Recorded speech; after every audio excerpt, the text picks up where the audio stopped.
আমন্ত্রণ ডিজি বাংলার দিনের খবরে, সঙ্গে আছি ইমদাদুল হক। শুরুতেই শিরোনাম। আসন্ন লকডাউন নিয়ে সংশয়ে আইটি ব্যবসায়ীরা। কঠোর লকডাউনে চলবে টেলিকম সেবা, বাদ পড়েছে সফটওয়্যার খাত। জীবনযাত্রায় ডিজিটাইজেশনের ব্যাপকতা বেড়েছে, বললেন মোস্তফা জব্বার। হোম একাডেমিকে প্রতিমন্ত্রীর অ্যাপ উপহার। নুয়েন্স অধিগ্রহণ করছে মাইক্রোসফট। চিপ সংকটের শিকার অ্যাপল। ক্লাব হাউসের 13 লাখ গ্রাহকের তথ্য ফাঁস। এবং মোবাইলে আসবে প্লে স্টেশনের জনপ্রিয় গেম। যাচ্ছি বিস্তারিত খবরে। আসন্ন লকডাউন নিয়ে সংশয়ে আইটি ব্যবসায়ীরা।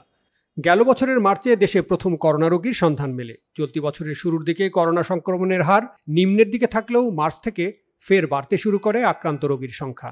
এতে বিভিন্ন বাণিজ্যিক খাতের পাশাপাশি ক্ষতির মুখে পড়েছে দেশের তথ্য প্রযুক্তি ব্যবসার সঙ্গে যুক্ত কয়েকটি খাত। এর মধ্যে রয়েছে অনলাইনে চাকরি আবেদন পূরণের সঙ্গে যুক্ত পেশাজীবী থেকে শুরু করে ব্রডব্যান্ড ইন্টারনেট ও ডিজিটাল ডিভাইস বেচাকেনা সংশ্লিষ্টরা। তাদের ভাষ্য, গত বছর লকডাউনের ক্ষতি পুষিয়ে উঠতে পারেনি তারা। এর মধ্যে ফের লকডাউনের কবলে পড়তে যাচ্ছে দেশ। আসন্ন লকডাউনকে ঘিরে তাদের মধ্যে দেখা দিয়েছে সংশয়।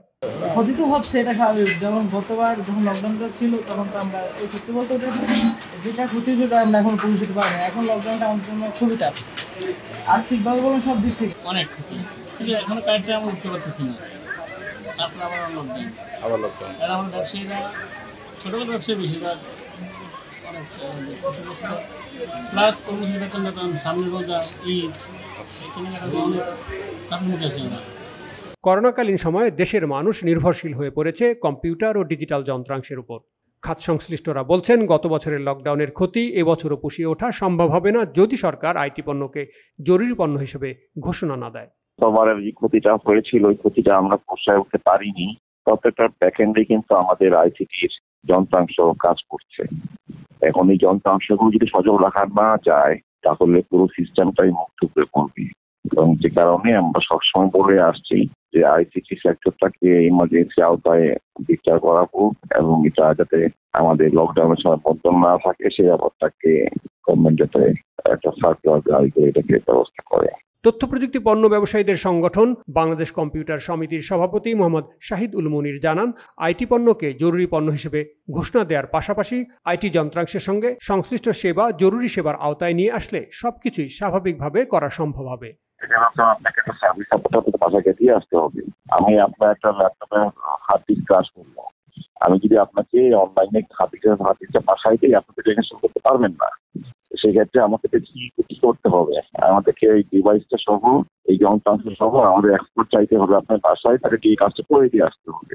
আইটি পণ্যের পাশাপাশি দেশের জনগণের মৌলিক চাহিদার অংশ হয়ে উঠেছে ইন্টারনেট সেবা। ইন্টারনেট সেবা সংশ্লিষ্ট খাতকে জরুরি সেবার আওতায় নিয়ে আসা হলেও আসন্ন লকডাউন নিয়ে চিন্তিত ব্রডব্যান্ড ইন্টারনেট খাত সংশ্লিষ্টরা। ইন্টারনেট সেবাদাতা প্রতিষ্ঠানগুলোর সংগঠন internet service provider association of বাংলাদেশের সাধারণ সম্পাদক ইমদাদুল হক জানান, ব্রডব্যান্ড ইন্টারনেট সেবার সঙ্গে যারা যুক্ত রয়েছেন তাদের প্রতিনিয়ত চলাফেরা করতে হবে। তাদের জন্য সরকারের বেশ কয়েকটি স্থানে ভ্যাকসিনের আবেদন করা হলেও মেলেনি আশানুরূপ ফলাফল। ওইটাই তো এখনো কাটায় উঠতে পারিনি। এখন আবার নতুন করে এটা আসলে যে কিভাবে কাটাবো তা নিয়ে আমরা খুব দুশ্চিন্তায় আছি আর কি। স্বাস্থ্যবিধি মেনে তো চেষ্টা করা হচ্ছে, তারপরে আমাদের তো প্রত্যেকটা ইউজারের কাছে যেতে হয়, ইমার্জেন্সি সেবা যেহেতু তাদের কাছে যেতে হয়। আমরা কিছু ভ্যাকসিন চেয়েছিলাম আমাদের পুরো ইন্ডাস্ট্রির জন্য, সেটাও আমরা আসলে আশানুরূপ সাড়া পাইনি। কঠোর লকডাউনে চলবে টেলিকম সেবা, বাদ পড়েছে সফটওয়্যার খাত। করোনা ভাইরাসের সংক্রমণ রোধে 14 এপ্রিল থেকে সারা দেশে এক সপ্তাহের সর্বাত্মক লকডাউন ঘোষণা করেছে সরকার। ওই দিন ভোর 6টা থেকে 21 এপ্রিল মধ্যরাত পর্যন্ত চলবে কঠোর লকডাউন। আসন্ন লকডাউনে ই কমার্স প্রতিষ্ঠান ও টেলিযোগাযোগ খাত সংশ্লিষ্ট প্রতিষ্ঠানগুলোর কার্যক্রম চালু রাখার বিষয়ে বিশেষ অনুচ্ছেদ যুক্ত করা হলেও সর্বশেষ প্রজ্ঞাপনে নেই সফটওয়্যার খাত বিষয়ক কোনো নির্দেশনা। সোমবার দুপুর 12টার দিকে এ সংক্রান্ত প্রজ্ঞাপন জারি করা হয়। প্রজ্ঞাপনে টেলিফোন এবং ইন্টারনেট সেবার সাথে যুক্ত সকল সরকারি বেসরকারি প্রতিষ্ঠানকে এই বিধিনিষেধের বাইরে রাখার পাশাপাশি অনলাইন বা অফলাইনে দুপুর 12টা থেকে সন্ধ্যা 7টা এবং 12টা থেকে ভোর 6টা পর্যন্ত কেবল খাবার দ্রব্য ক্রয় বিক্রয় এবং সরবরাহের সুযোগ রাখা হয়েছে। 14 এপ্রিল থেকে শুরু হওয়া লকডাউনের আগে সফটওয়্যার খাতকে জরুরি সেবা হিসেবে ঘোষণার দাবি জানিয়েছিল Bangladesh association of software and information services basis. তবে নতুন প্রজ্ঞাপনে নেই কোনো নির্দেশনা। এ বিষয়ে জানতে চাইলে বেসিস সভাপতি সৈয়দ আলমাস কবির বলেছেন, সব কিছুই চলছে সফটওয়্যার এবং আইটির উপরে, ফলে আসন্ন লকডাউনে সফটওয়্যার খাত তথা জনগণের উপর বিরূপ প্রভাব পড়বে।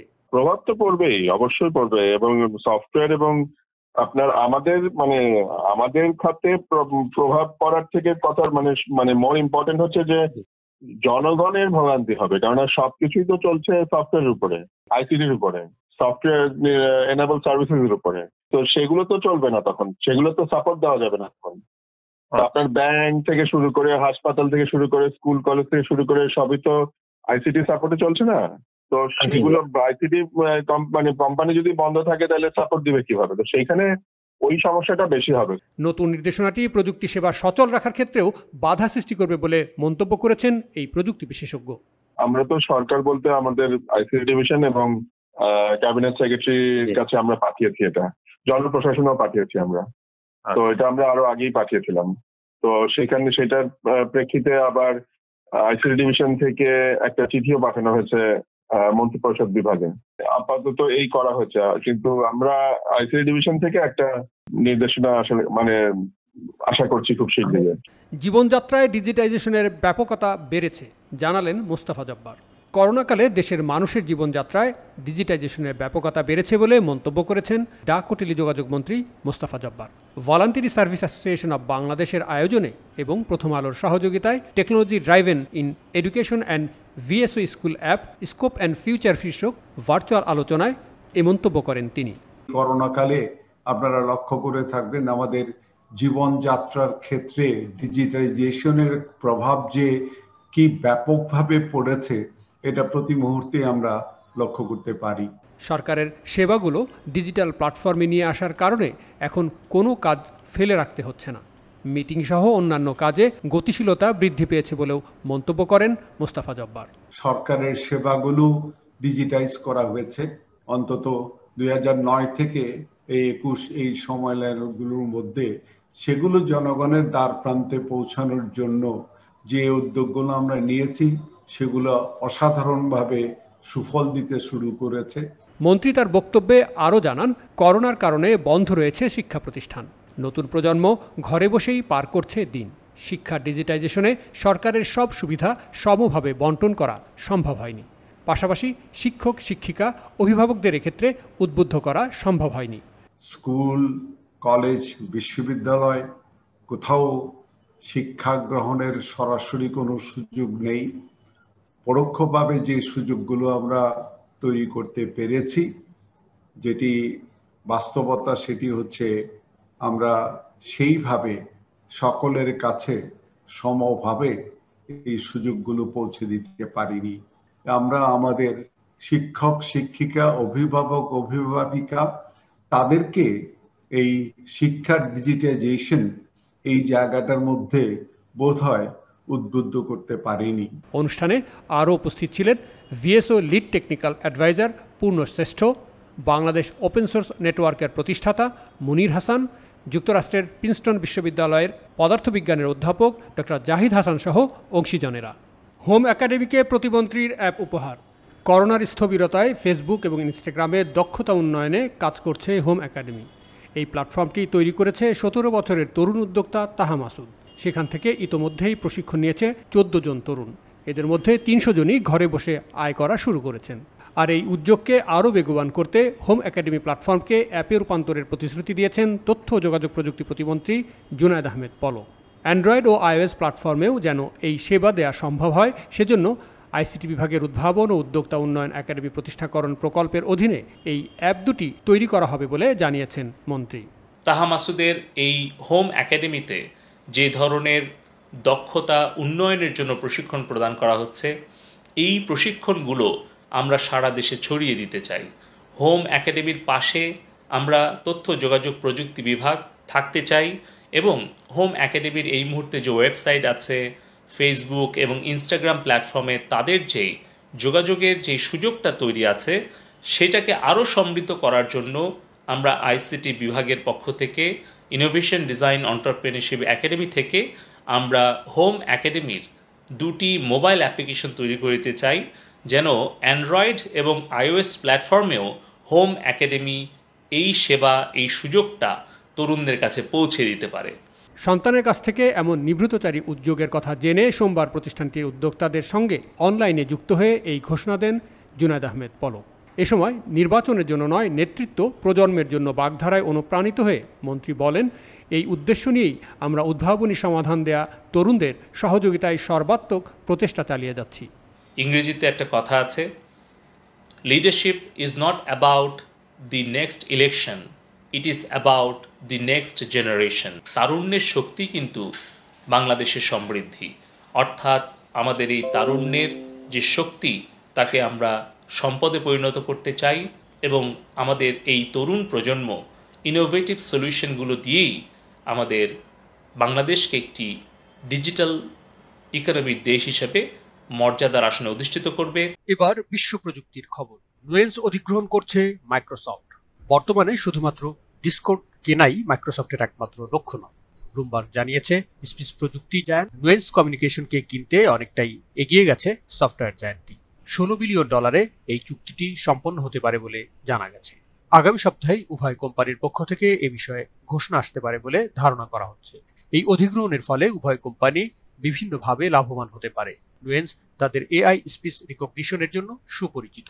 মাইক্রোসফট এই প্রযুক্তিকে তাদের বিভিন্ন পণ্যের সাথে সম্পৃক্ত করতে পারবে। বিশেষ স্বাস্থ্য খাতে মাইক্রোসফটের আগ্রহকে আরও বেগবান করতে পারে এই অধিগ্রহণ। মাইক্রোসফট ইতোমধ্যেই ক্লাউড স্বাস্থ্যসেবা এবং অন্যান্য প্রকল্পে নুয়েন্সের সাথে কাজ করছে। এর মধ্যে অন্যতম একটি হলো ডাক্তার এবং রোগীর মধ্যে কথোপকথনকে মেডিকেল রেকর্ডে রূপান্তর করা। চিপ সংকটের শিকার অ্যাপল। পূর্ব প্রস্তুতি নিলেও অবশেষে চিপ সংকটের শিকার হয়েছে অ্যাপল। 2020 সাল থেকেই বিশ্বব্যাপী সেমিকন্ডাক্টর চিপ সংকট দেখা দেয়। এর উপর করোনা ভাইরাস মহামারীর কারণে বিশ্বব্যাপী কয়েক গুণ বেড়েছে প্রযুক্তি নির্ভর পণ্যের চাহিদা। ফলে আগামী বছর পর্যন্ত চিপ সংকট চলতে পারে বলে ধারণা করা হচ্ছে। সংকট মোকাবেলায় ইতোমধ্যেই স্যামসাং, হুয়াওয়ে, শাওমি ও অন্যান্য প্রতিষ্ঠান এ বিষয়ে আলোচনা ও উদ্যোগ গ্রহণ করেছে।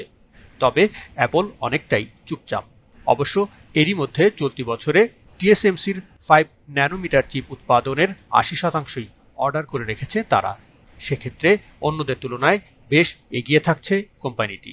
TSMC সম্প্রতি $100 বিলিয়ন বিনিয়োগের ঘোষণা দিয়েছে, যা দিয়ে চিপ সংকট উত্তরণে আগামী 3 বছর কোম্পানির সক্ষমতা বাড়ানো হবে। যদিও এটি দীর্ঘ প্রক্রিয়া, ফলে দ্রুতই সংকট উত্তরণের সুযোগ নেই। আর তাই অ্যাপল তাদের ম্যাকবুক ও আইপ্যাডের কম্পোনেন্ট অর্ডার কিছুটা কমিয়ে এনেছে। নিক্কেই জানিয়েছে, অ্যাপলের পূর্ব প্রস্তুতি থাকা সত্ত্বেও অবশেষে চিপ সংকটের শিকার হয়েছে প্রযুক্তি জায়ান্টটি। বিশেষ করে ম্যাকবুক এবং আইপ্যাডের ওপর এর প্রভাব পড়েছে। ইতোমধ্যেই ম্যাকবুকের জন্য প্রিন্টেড সার্কিট বোর্ড তৈরি বিলম্বিত হচ্ছে। অন্যদিকে আইপ্যাডের ডিসপ্লে ও এ সম্পর্কিত কম্পোনেন্ট সংকটের কারণে আইপ্যাড তৈরির গতি কমেছে। তবে এতে অন্য কোনো মডেলের উপর প্রভাব পড়বে কিনা তা স্পষ্ট নয়। ক্লাব হাউজের 13 লাখ গ্রাহকের তথ্য ফাঁস। মাত্র কয়েক মাসে অন্যতম দ্রুত বর্ধনশীল অ্যাপ হিসেবে জনপ্রিয়তা পেয়েছে club house. Audio only chatroom সেবাটি এখনো সবার জন্য উন্মুক্ত নয়, শুধুমাত্র আমন্ত্রণের মাধ্যমেই এতে যুক্ত হওয়া যায়। এরই মধ্যে বড় ধরনের ধাক্কা খেল অ্যাপটি। প্রায় 13 লাখ গ্রাহকের তথ্য অনলাইনে ফাঁস হয়েছে। সম্প্রতি ফেসবুক ও লিঙ্কডইনের 1 বিলিয়নের অধিক গ্রাহকের তথ্য অনলাইনে বিক্রির জন্য পোস্ট করা হয়। সেই রেশ কাটতে না কাটতেই ক্লাব হাউজের গ্রাহকের তথ্য ফাঁস হলো। তবে ফেসবুক ও লিঙ্কডইনের তথ্য বিক্রি করার পোস্ট দেয়া হলেও একটি জনপ্রিয় হ্যাকার সাইটে বিনামূল্যে পাওয়া যাচ্ছে ক্লাব হাউজের গ্রাহকদের তথ্য। ফাঁস হওয়া তথ্যের মধ্যে রয়েছে ইউজার আইডি, নাম, ছবির link, user name, Twitter handle, Instagram handle, ফলোয়ারের সংখ্যা, ফলোয়িং সংখ্যা, অ্যাকাউন্ট তৈরির তারিখ এবং যিনি ওই গ্রাহককে ক্লাব হাউজে আমন্ত্রণ জানিয়েছেন তার নাম। ফলে বলা চলে একজন গ্রাহকের সকল তথ্যই হ্যাকারদের হাতে চলে গেছে। ক্লাব হাউস অবশ্য হ্যাকিং এর তথ্য অস্বীকার করেছে। তবে কিছু তথ্য কোম্পানির API এর মাধ্যমে প্রকাশ পেয়েছে বলে ধারণা করা হচ্ছে।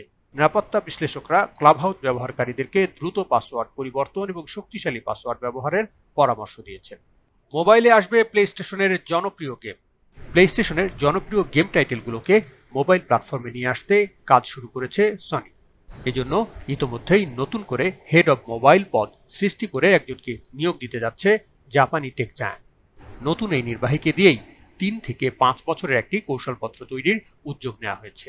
প্রযুক্তি বিষয়ক ব্লগ ইনগ্যাজেটে বলা হয়েছে, প্লেস্টেশন ব্র্যান্ডকে ফোনের সঙ্গে মেলানোর চেষ্টা করা এর আগেও হয়েছে। গেম বাদেও এক্সপোরিয়া প্লে নামের প্লেস্টেশন ফোন আনতে চেষ্টা করেছিল প্রতিষ্ঠানটি, তবে সময়ের অনেক আগেই সম্ভবত উদ্যোগটি নিয়ে ফেলেছিল তারা। বাণিজ্যিকভাবে তাই সফল হয়নি। সাধারণত প্লেস্টেশন গেম ফ্রাঞ্চাইজ নিয়ে এর আগে তেমন কোনো কার্যক্রম দেখা যায়নি সনির। এর একমাত্র ব্যতিক্রম হয়তো বলা চলে আনচার্টেড ফরচুন হান্টারকে। এবার নিজেদের এই বিষয়টিকে বদলে দিতে চাইছে তারা। ঠিক কোন টাইটেলগুলো মোবাইল প্ল্যাটফর্মে আসতে পারে বা কতদিন সময় লাগতে পারে তা এখনও প্রকাশ করেনি সনি কর্তৃপক্ষ। তবে সনি কেন ফোনের দিকে ঝুঁকছে তা অনুমান করা মোটেও কষ্টকর নয়। প্লেস্টেশন ব্র্যান্ডকে আরও বড় পরিসরে গ্রাহকদের কাছে নিয়ে যেতে চাইছে তারা। কাজটি করতে পারলে ইন অ্যাপ পারচেস থেকে মুনাফাও পকেটে তুলতে পারবে সনি। এই যেমন ফোর্টনাইট, পাবজি এবং রোবলক্সের সাফল্যের পেছনে মোবাইল গেমারদের অনেক বড় ভূমিকা রয়েছে। প্রিয় দর্শক, আজ এ পর্যন্তই। ডিজিটাল জীবনধারায় নিরাপদে ভালো কাটুক সবার জীবন। প্রযুক্তির সঙ্গে আপডেটেড থাকতে যুক্ত থাকুন ডিজি বাংলায়।